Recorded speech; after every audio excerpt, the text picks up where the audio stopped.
Usually when we talk about a medical diagnosis, there's this underlying expectation of precision. Right. It's almost like engineering, Yeah. Like if you fall and break your arm, you go to the hospital, they take an X-ray, and there it is. Yeah, right there in a black and white. Exactly. Yeah. Just a jagged white line on a glowing screen. The doctor just points to it and says, there's the problem. It's incredibly binary. Like, it's either broken or it's not. And there's this profound comfort in that kind of visibility, I think. Totally. We as a species love when things can be cleanly categorized and observed. It makes the world feel predictable. But then you step into the world of neurodevelopment and trauma and just human behavior in general, and suddenly it feels like that X-ray machine is it's completely malfunctioning. Oh, absolutely. Like we're looking at a diagnostic landscape that, well, honestly, it's profoundly murky. We see the symptoms, right?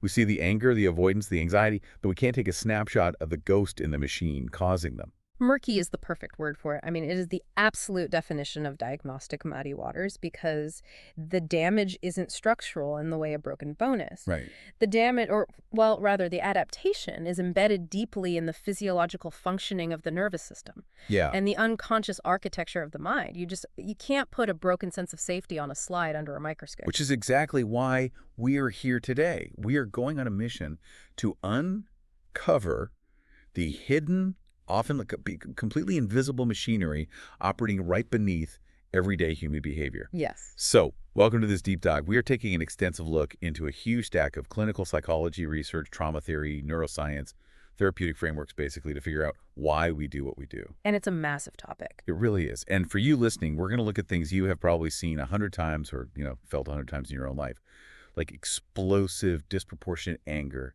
extreme people-pleasing, and the just devastating identity-shattering impact of betrayal. And before we go further, it's really vital we establish the sheer depth of what we're exploring today in this deep dive. Right, because we're not just skimming the surface here. Exactly. Our mission isn't just to observe surface-level behavior. We're not merely asking, what happens when you get angry or why you might struggle to tell a coworker no. Yeah. We are going to go continuously deeper. We're going to track a behavior down to the emotion driving it, trace that emotion down to the underlying psychological motivation, dig through that to the childhood attachment wound. Wow. So all the way down. All the way. We look at the trauma adaptation that formed around that wound and finally unearth the unconscious process that makes that specific behavior an absolute biological necessity for survival. And here is the hidden truth that we are going to keep returning to today, which I have to say, I found this profoundly validating in all this source material. It really shifts your perspective. It totally does. It's this idea that what we so often label in ourselves or in others as a quote-unquote character flaw, like irrational rage or being a doormat who simply cannot set a boundary, is actually a brilliant biologically embedded survival response. Yes. It is frozen in time. Like it is your nervous system doing exactly what it was brilliantly designed to do to keep you alive in a dangerous environment. Right, and what society consistently pathologizes as dysfunction is, in reality, a magnificent physiological adaptation. I love that. The problem isn't that the system is broken. The problem is that the system is operating perfectly based on outdated data. Operating perfectly on outdated data. Man, that is... Okay, so let's start by looking at a behavior that is universally misunderstood, which is the illusion of overreacting. That's a big one. Huge. So let's say someone bumps into you with their cart at the grocery store or, cuts you off in traffic. For most people, it's annoying. But for someone carrying unresolved trauma, they suddenly find themselves just erupting. Like, what is the fundamental difference between everyday, regular anger and PTSD-related rage? Well, it's a crucial distinction because regular anger is a natural, proportionate, and highly functional emotional response. Right. It usually arises in response to a perceived threat or a frustration or an unmet need in the present moment. And it has a natural arc. It rises, you express it or process it, and it dissipates. It comes and goes. Exactly. And importantly, during regular anger, you retain cognitive control. Meaning you can still think straight. Yes. Your prefrontal cortex, which is the logical reasoning part of your brain, it stays online. You can still evaluate the situation and make choices. But PTSD-related rage doesn't follow that arc at all, does it?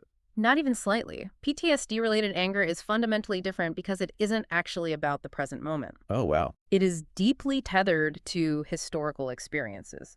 So when we talk about rage in this clinical context, we are talking about an overwhelming, full-body flooding of survival energy characterized by an absolute loss of emotional control. Like a complete hijack. Complete hijack. The thinking brain doesn't just take a backseat, it goes completely offline. Okay, wait. Let's pause on that mechanism because the neurobiology here is just staggering. Mm-hmm. When we say the thinking brain goes offline, how does that actually happen? I imagine a lot of people listening have felt that exact moment where logic just vanishes. Right. But what is physically occurring in the brain right then? So we have to look at the sequence of activation. It all starts with the amygdala. Fear center, right? Right. The amygdala acts as the brain's primitive emotional smoke detector. It's constantly scanning your environment for threats using a process called neuroception. Neuroception. Yes, and this happens well beneath your conscious awareness.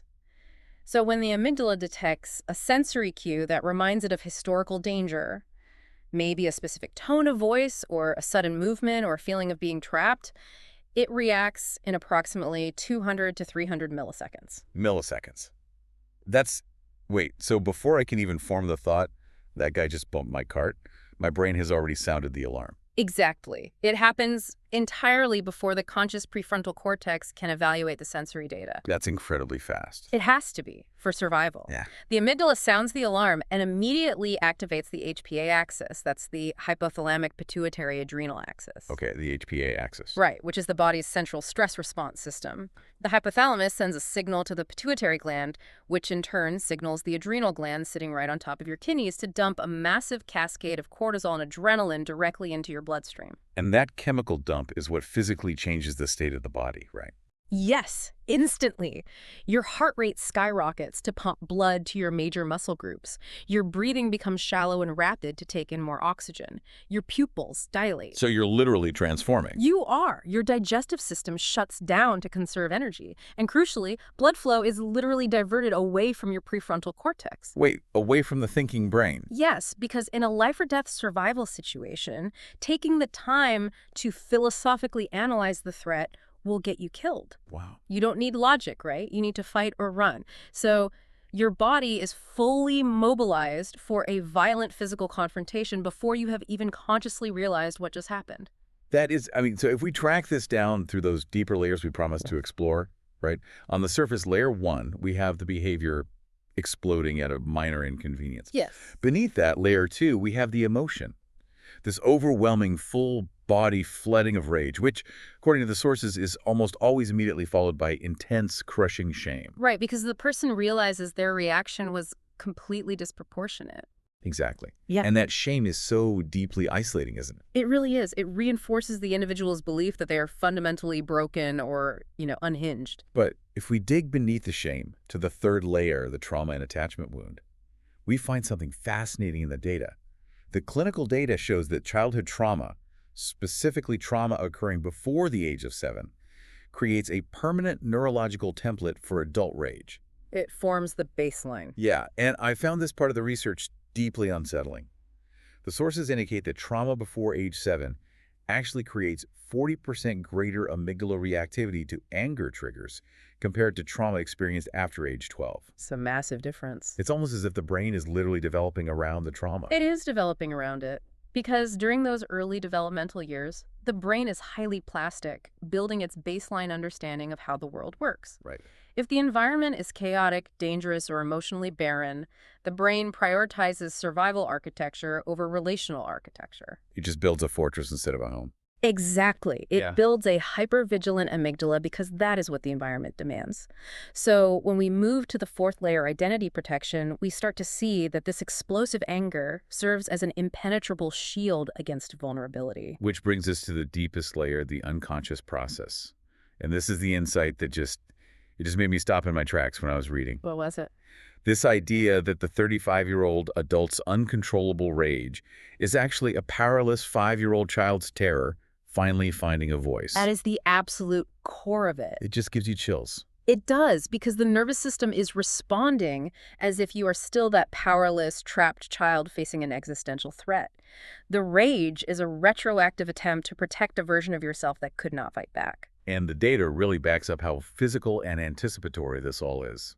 According to the research, 82% of trauma survivors experience anger erupting without any clear, identifiable triggers in their environment. 82%. Yeah, and 91% report feeling a distinct physical pressure, like a coiled spring building in their body before the rage even hits. That physical pressure is the physiological arousal we talked about. It's the window of tolerance narrowing. Okay, the window of tolerance. Let's get into that framework. It's vital for understanding this. Imagine a spectrum of arousal. In the middle, you have your optimal zone. Okay, the middle is good. Right here, you are grounded, you can handle normal stress without losing your temper, and your prefrontal cortex is fully engaged. And when you get bumped out of that window, Well, you can go into hyperarousal, which is above the window. This is the fight or flight zone where rage, panic, and overwhelming anxiety live. okay, Or you drop into hyperarousal, which is below the window. This is the freeze or shutdown zone, characterized by numbness, dissociation, and profound exhaustion. and the sources point out something staggering here. 73% of trauma survivors struggle to stay within their optimal arousal zone during just regular daily stressors. Because their window is incredibly narrow. It's so narrow. And the sources mention that something as simple as poor sleep can shrink that window of tolerance by another 40%. Oh, absolutely. So you wake up, you haven't slept well, and your nervous system is essentially preloaded for hyperarousal. Yes, the biological machinery is that sensitive. A poor night's sleep degrades the prefrontal cortex's ability to inhibit the amygdala. Okay, so let's unpack this for a second. It's like having a state-of-the-art security system installed in your house, but the sensors are like permanently glitching. Right. A single leaf blows across the front lawn, and the system initiates a full-scale lockdown. The sirens are blaring, the steel doors are slamming shut, the police are automatically called. That's a great analogy. But here's what I don't quite get, and maybe you can help me here. If my conscious brain eventually realizes it's just a leaf or just a shopping cart, why can't it just hit the override switch? Like, why do people stay stuck in this physiological loop for hours or even days after a minor trigger? That is the pivotal question, right? Why does the system refuse to power down? To understand that, we have to realize that neurologically speaking, the original fight was never finished. Never finish. No. To the nervous system, the threat isn't actually over. And this brings us directly into the work of Dr. Peter Levine and the concept of the incomplete survival response. Right, Dr. Levine. He's the founder of somatic experiencing, or SE. And this framework shifts the lens entirely from the mind to the body, doesn't it? Completely. SE posits that trauma is not just a psychological event or a bad memory or a cognitive distortion. It is primarily a physiological event. Meaning it's in the flesh. Exactly. When a human being is confronted with extreme danger, the autonomic nervous system mobilizes massive, profound energy to execute a defensive action specifically, to fight back or to run away. But what if you can't? Like, say a child in a chaotic, abusive household. They can't fight a towering adult, and they can't run away because they rely on that adult for food and shelter. And that's where the problem starts. If the victim is pinned down or trapped or frozen in terror, that massive mobilization of survival energy cannot be discharged. It has nowhere to go. Right. The physical motor program that the brain initiated is violently interrupted, but the energy doesn't just evaporate. So where does it go? Does it just sit there? It becomes trapped. It gets bound up in the nervous system and the musculature. Chronic post-traumatic anger, therefore, isn't a cognitive issue. Oh, wow. It's not something you can cure by just thinking more positively or doing a CBT worksheet.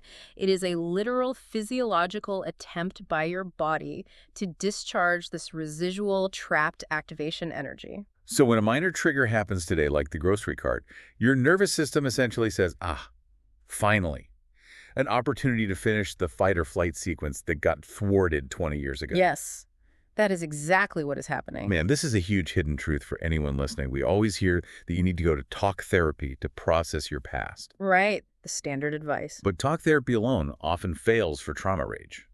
And based on what we're saying, it fails because the thinking brain, the part of you that uses language, is entirely offline during these episodes. It's totally inaccessible. The body needs to complete a physical action, not just sit on a couch and analyze a thought. Precisely.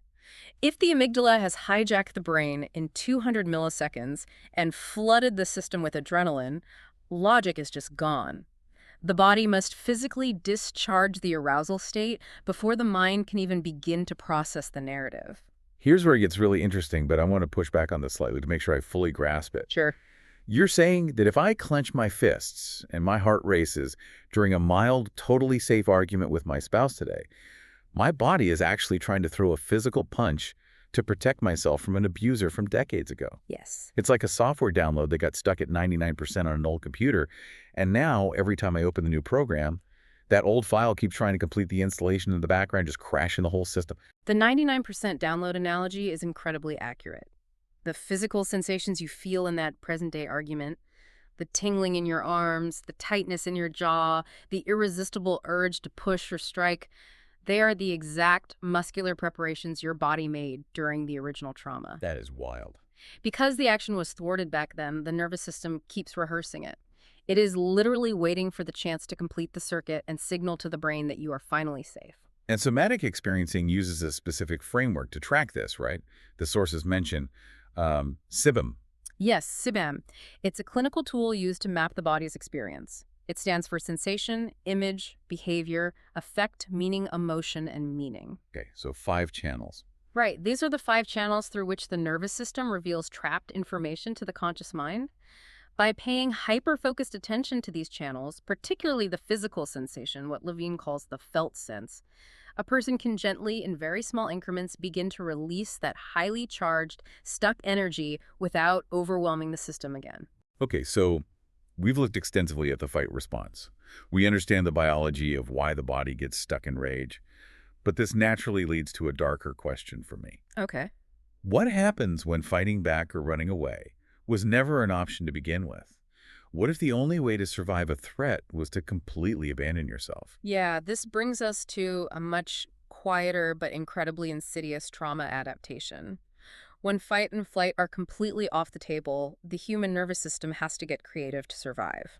And it leads us to the fawn response. The fawn response. Now, this term was coined by therapist and author Pete Walker, right? Yes. And as I read the sources, I realized it ties beautifully into Dr. Stephen Porges' polyvagal theory. Fawning is essentially the trauma-driven pattern of extreme people-pleasing, appeasing, and over-accommodating just to diffuse danger. Let's briefly touch on polyvagal theory to ground this, because it's important. Dr. Porges identified that our autonomic nervous system isn't just a 2-part system of stress and rest like we used to think. Right. The vagus nerve, which is a massive cranial nerve that wanders throughout the body, mediates different states of arousal. We have the ventral vagal state, which is social engagement and safety. We have the sympathetic state, which is fight or flight. And we have the dorsal vagal state, which is freeze and shutdown. So where does fawning fit into this nervous system hierarchy? Well, fawning is a complex blend. When fight, flight, or freeze aren't viable options for survival, which is extremely common in complex childhood trauma or domestic violence situations, the nervous system defaults to fawning. It tries to appease. Exactly. It is a biological imperative to stay safe by actively maintaining a connection with the very person who is the source of the threat. You pacify the predator so they don't attack. Man, I want to run this through our depth engine, looking at those 5 layers we talked about. Let's do it. So on the surface, layer 1, the behavior. Over-apologizing for things that aren't your fault, avoiding conflict at absolutely all costs, and feeling just utterly debilitatingly responsible for other people's emotional states. Yes. Layer 2, the emotion. A deep underlying terror that is heavily masked by a desperate, exhausting need to keep the peace. And when we look at layer 3, the identity and trauma wound, fawning develops in environments where having your own needs, expressing any negative emotion, or asserting any boundary led directly to punishment, rage, or the terrifying withdrawal of love. Right, so the child learns this terrible equation. Yes. The child's brain learns an essential equation. My individuality equals danger. So the child becomes an expert at reading the microexpressions and moods of the abuser, placating them to ensure survival. Which leads to layer 4, the identity protection. But here's the paradox. The protection is the complete erosion of the self. Exactly. Like, to survive, you must have no boundaries, no personal preferences, no voice. You become whatever the dangerous person needs you to be. Which brings us to the deepest layer, the unconscious process. The nervous system literally associates any form of self-advocacy, conflict, or even a simple no with literal death or total abandonment. It short-circuits your ability to stand up for yourself because, historically, standing up for yourself was a lethal mistake. And the sources mention something called trauma stacking, which I had never heard of before, but it makes so much sense. like the freeze to fawn stack. Yes, trauma responses are rarely clean, isolated reactions. Right. Trauma stacking is when the nervous system rapidly sequences different physiological responses based on what works in real time. Can you give an example of that? Sure. In a freeze to fawn stack, imagine a child hearing an angry parent come through the front door. First, the child goes completely numb and still freezing to avoid detection and to assess the level of danger. Okay, so they're totally frozen. Right. But once they read the parent's mood and realize they've been spotted, they instantly shift gears into extreme appeasement fawning. They rush over, offer to help, smile brightly, and try to de-escalate the parent's nervous system. And what absolutely breaks my heart about this, and honestly what I found so frustrating in the research, is that fawning is so often dangerously misdiagnosed in clinical settings. It happens all the time. People go to therapy and are told they just have low self-esteem or social anxiety, or they are just codependent. It is a profound and damaging misdiagnosis. It isn't a lack of self-esteem. It is a highly rehearsed, deeply ingrained survival strategy. Right. It was born from environments where asserting self-worth wasn't just discouraged, it was actively dangerous. To call it low self-esteem blames the victim for a brilliant adaptation that kept them alive. So what does this all mean for society at large? Because as I was reading this, I realized we have a massive societal paradox here. How so? We actually praise people for this trauma response. Oh, yes. Yes, we do. We call the chronic fawner selfless, or a true team player, or so incredibly accommodating, when in reality their nervous system is screaming in absolute terror underneath that polite smile. It's totally invisible to everyone else. Exactly. We socially and professionally reward the very behavior that is eroding their psychological identity. We absolutely do. Fawning is highly socially rewarded. Culturally, we love agreeableness and loyalty, especially when it benefits us. Of course. And abusers and covert narcissists, in particular, will seek out and groom fawning behaviors because it provides them with endless, frictionless supply. But the cost to the person fawning. The psychological toll is massive. Over time, it leads to severe burnout, deeply repressed anger, chronic autoimmune issues, and a complete disconnection from one's own bodily signals. They literally lose the ability to know what they themselves want or feel. Which begs the question, why do we develop such extreme self-erasing survival responses in the first place? And I think it really comes down to who is causing the trauma. Yes. When the protector is the predator, the mind is forced to break reality in order to survive. And this transition brings us to what is perhaps the deepest, most complex psychological wound we will discuss today: betrayal trauma. This concept was pioneered by psychologist Jennifer Freed. Right. And betrayal trauma occurs when the people or institutions that we inherently depend on for survival, support, and safety violate our trust. And this dynamic creates something called a double bind. The double bind is the torturous core of betrayal trauma. Imagine a young child who is entirely dependent on a primary caregiver for food, shelter, protection, and love. Okay. If that caregiver is also physically or sexually abusive, the child's nervous system is thrown into an impossible conflict. Right, because they can't run. Exactly. They cannot execute a flight response because running away from the only source of food and shelter means death.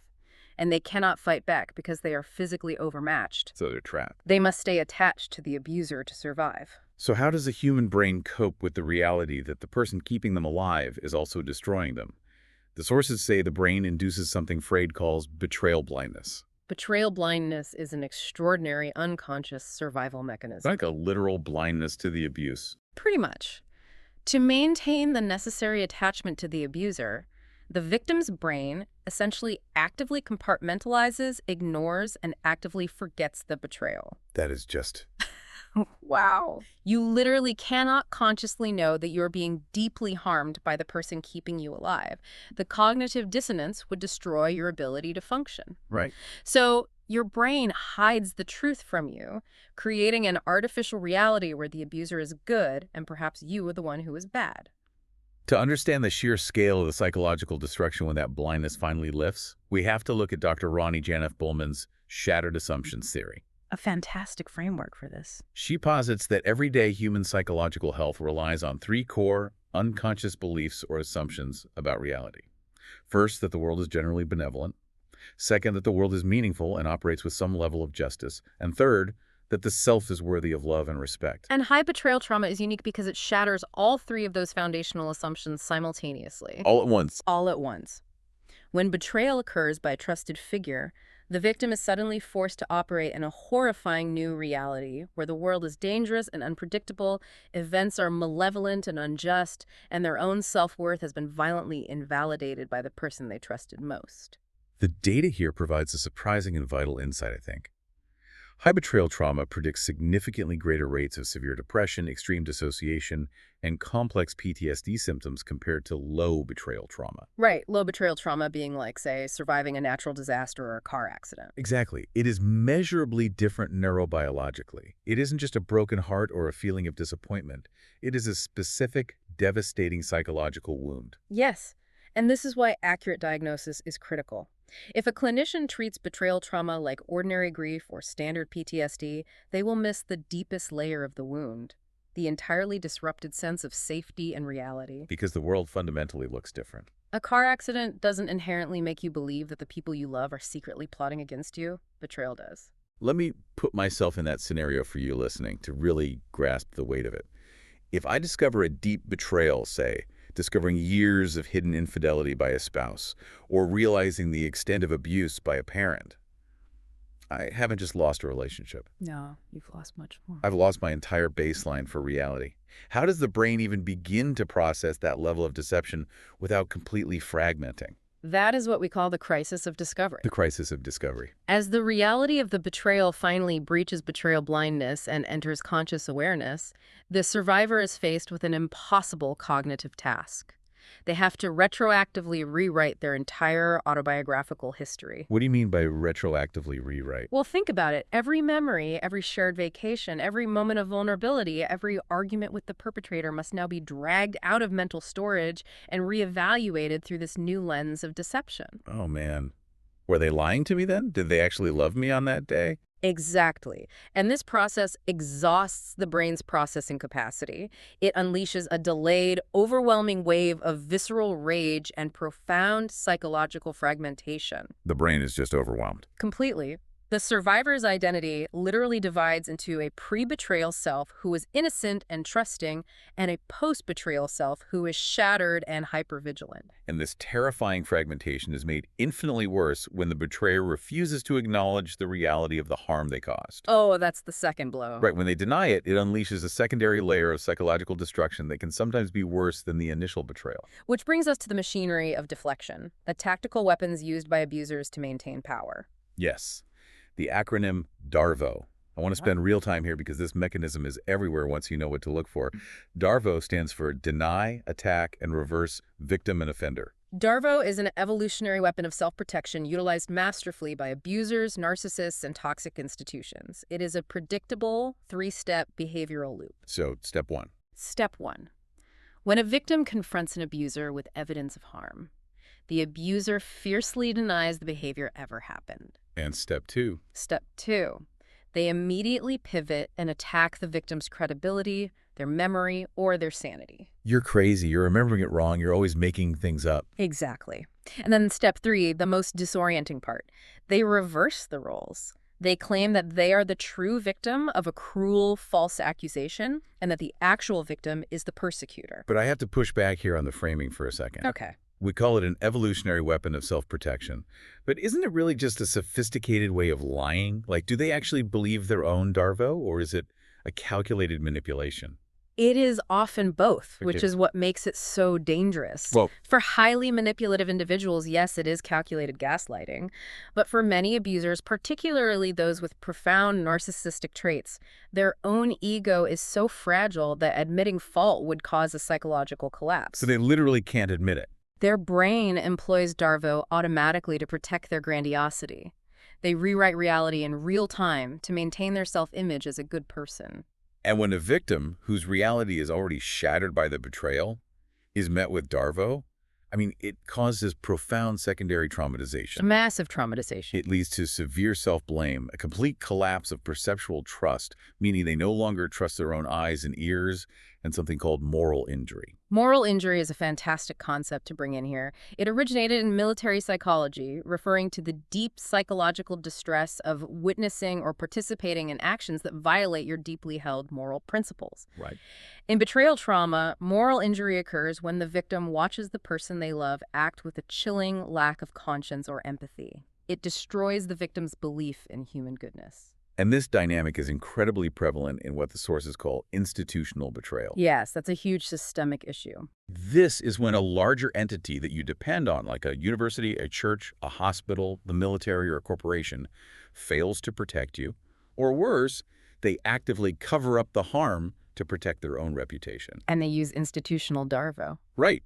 We didn't know about it. The victim is a disgruntled employee, and actually the victim is hurting our brand. And when an individual goes through this, when their assumptions are shattered, when they are met with DARVO, when they experience moral injury, their nervous system simply cannot handle the voltage of that trauma. The circuits blow. They absolutely blow. And the sources detail the phase that follows this total collapse, known as the gray phase. The gray phase. It just sounds incredibly bleak. It feels incredibly bleak to the person experiencing it.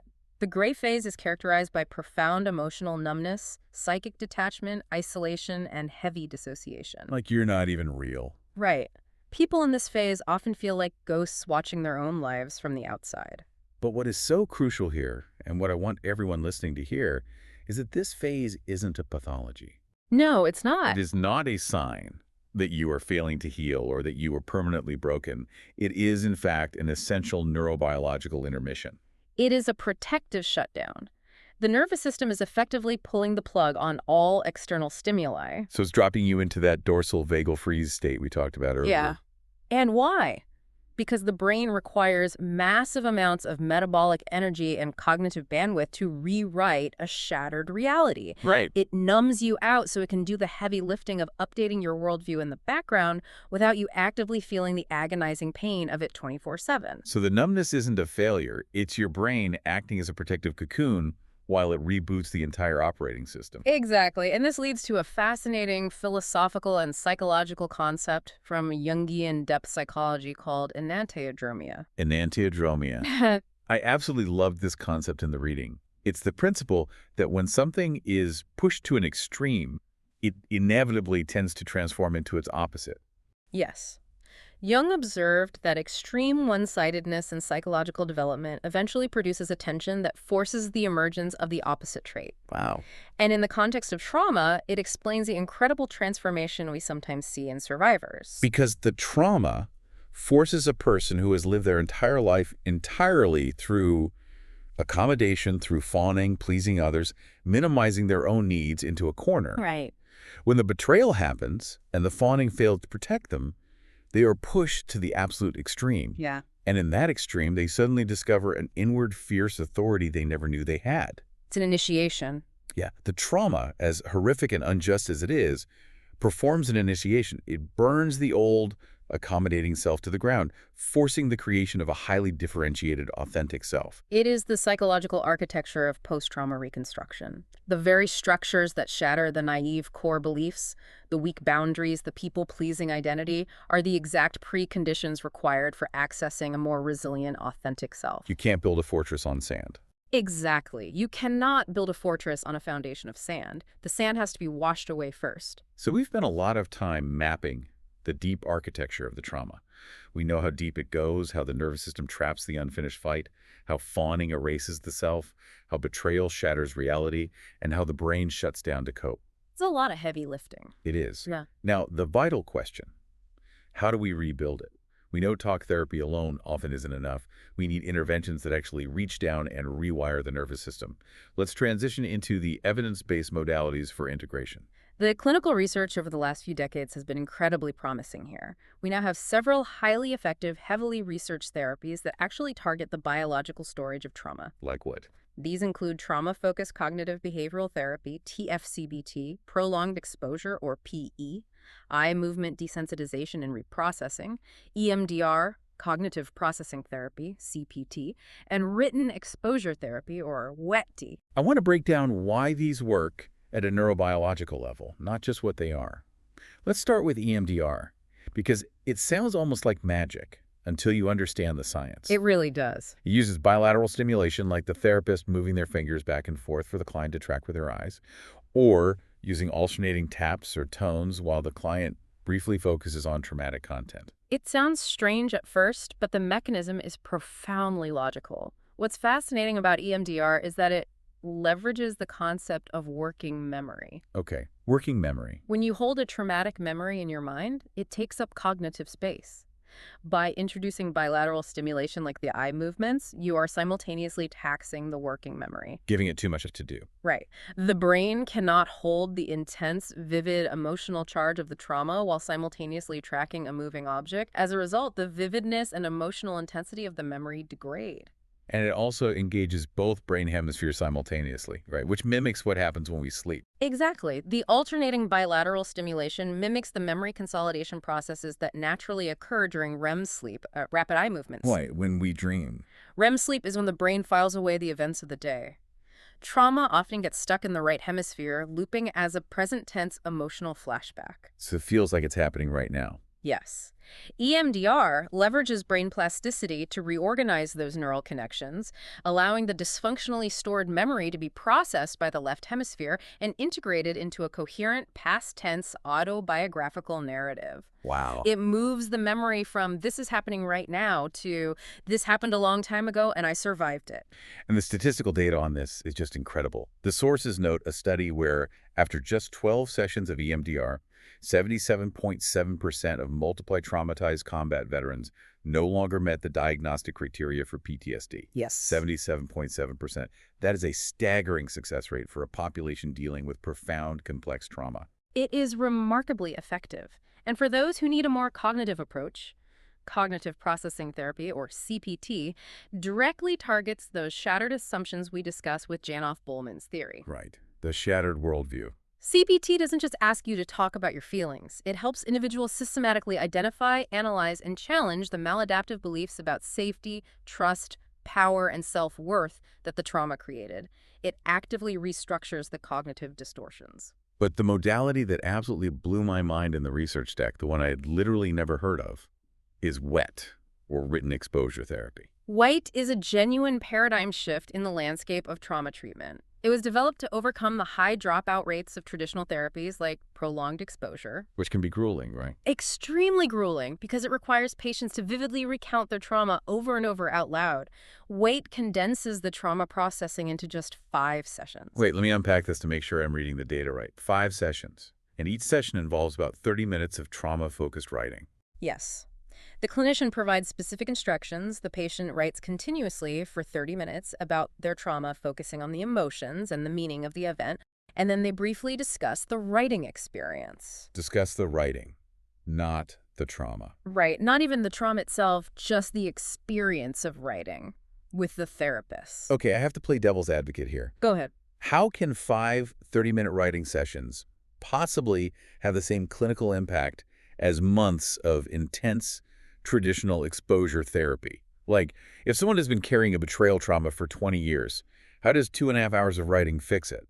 It works because of a mechanism called memory reconsolidation. Memory reconsolidation. When you write about the trauma, you activate the neural network where the memory is stored. But writing requires a different, slower, more structured cognitive process than speaking or thinking. Because you have to form the words. Yes, it forces the prefrontal cortex to stay online to construct sentences, organize thoughts, and assign linguistic meaning to raw emotion. It brings the intense emotion into contact with the rational brain in a safe, controlled way. This allows the memory to be updated with new safety information and reconsolidated in a less reactive state. The statistics are undeniable, too. The effect sizes for PTSD symptom reduction with WETT reach a D equal to 0.84. Which is huge. Which in statistical terms is robust and clinically highly meaningful. And because it's brief, because it requires no specialized equipment, and crucially, because there is no agonizing between session homework required, the dropout rate just plummets. Yes, the dropout rate for WETT is only 12.5% compared to nearly 36% for traditional prolonged exposure. When treatment is less daunting, patients actually finish it. That completely challenges the cultural misconception that healing from deep trauma has to be a lifelong, agonizing, expensive process. It does. It proves that when you give the human nervous system the right targeted intervention, it wants to heal. It fundamentally knows how to reorganize itself toward health. It absolutely does. The brain is wired for recovery, but, and this is a massive, all of this brilliant clinical rewiring requires a real-world application. Right, because you can't live in a therapist's office. Exactly. A therapist's office is a controlled, safe container, but the nervous system can only heal long-term and remain regulated if it actually feels safe in the present day, out in the real world, interacting with real people. Which brings us to the ultimate behavioral shield, the final mechanism of safety we need to discuss: boundaries. Boundaries are so frequently misunderstood in popular culture. People view them as aggressive acts or as harsh walls designed to punish or push people away. Yeah, like you're being mean. But from a neurobiological and psychological standpoint, setting a boundary is not about controlling the other person at all. It is about reclaiming control over your own autonomic nervous system. Exactly. Setting a boundary is the physical action that shifts the body out of the fawn response, that desperate identity-erasing appeasement, and out of the fight response, that explosive trapped rage. It anchors you firmly in the ventral vagal state, which, as polyvagal theory tells us, is the state of safety, social connection, and calm regulation. Let's look at the specific psychological utility of some therapist-approved boundary phrases provided in the source material by Camber Mental Health and the Depression and Bipolar Support Alliance. This is great. It's fascinating to see how simple language manipulates biology. Okay, let's take the first phrase. I need some time to think about that before answering. Think about the biological mechanism we discussed earlier. The amygdala hijack happens in 200 milliseconds. Lightning fast. If you are a chronic fawner, your immediate knee-jerk instinct is to say yes to any request to diffuse perceived tension. When you use this phrase, you are actively verbally interrupting an amygdala hijack. You're hitting pause. You are inserting a pause. That pause buys time for the adrenaline to wash through, and it allows your prefrontal cortex to come back online so you can assess what you actually want to do rather than what your trauma is forcing you to do. Brilliant. Second phrase. I value our relationship, but I need to set a boundary here. This is a masterful psychological phrase. It tackles the core fear of the fawning response, which is abandonment. Right, because you don't want them to leave. By starting with, I value our relationship, it maintains the social connection, which soothes the nervous system's deep, unconscious fear of rejection or isolation. But then you drop the boundary. Yes. The second half simultaneously blocks the dysfunctional element. It tells your own nervous system, I can protect myself from harm without losing my tribe. I can be safe and connected at the same time. Wow. Third phrase. I don't feel comfortable talking about that topic. This phrase establishes immediate physical and emotional safety. It is the verbal equivalent of reaching up and firmly turning off the internal smoke detector. It's just a hard stop. It defines the limit clearly, neutrally, and leaves no room for debate. It signals to the body that you are the one in charge of the environment now. I want to frame this for you listening, because if you are a chronic fawner or if you carry high betrayal trauma, setting a boundary for the first time feels physically dangerous. It feels terrifying. You're waiting for the sky to fall. You expect punishment, abandonment, or the terrifying rage of Darvo from the other person. Your heart is pounding. You feel nauseous. Yes. But when you say, I don't have the capacity right now, and the sky doesn't fall, or even if the other person does get mad, but you realize you survived it, that's the magic moment. That's the moment of rewiring. That is when the brain finally receives the updated data. It realizes you are safe. Consistency is the key mechanism here. The physiological resistance you feel, the immense guilt, the panic, the urge to apologize when setting a boundary is completely normal. Don't beat yourself up for feeling it. Exactly. It is just your old, outdated survival programming firing one last time. Repeated, consistent boundary setting provides concrete, undeniable evidence to the nervous system that So, to synthesize this entire massive journey we've been on today, trauma isn't just a bad memory. It is a brilliant physiological adaptation permanently etched into your biology. Absolutely. Whether it manifests as the explosive, disproportionate rage of a fight response that was never allowed to finish, the deep, identity-erasing self-abandonment of fawning, or the blinding, fragmenting shock of betrayal, It is, at its absolute core, your body trying desperately to save your life. And by understanding that machinery, by utilizing evidence-based modalities like EMDR or WET to rewire those neural pathways, and by bravely enforcing boundaries to regulate the autonomic nervous system in the present moment, we can finally do what the body has been waiting years for. We can finish it. We can tell the body that the war is over. The survival mechanisms are no longer required. You can finally rest. We've spent all this time today talking about how individuals heal from trauma, how we rewire the brain, and how we recover from betrayal. We have. But I want to leave you with a thought to mull over. Look at the systems around us. If our institutions, our workplaces, and our societal structures frequently rely on DARVO, institutional betrayal, and the rewarding of the fawn response to protect their own power, are we placing the burden of healing entirely on the individual while the environment remains fundamentally toxic? That is a profound question. What would a truly trauma-informed society actually look like? We've talked about fixing the X-ray machine so we can finally see the murky trauma, but maybe the room we're keeping the machine in is radioactive. Thank you for joining us on this deep dive into the source material.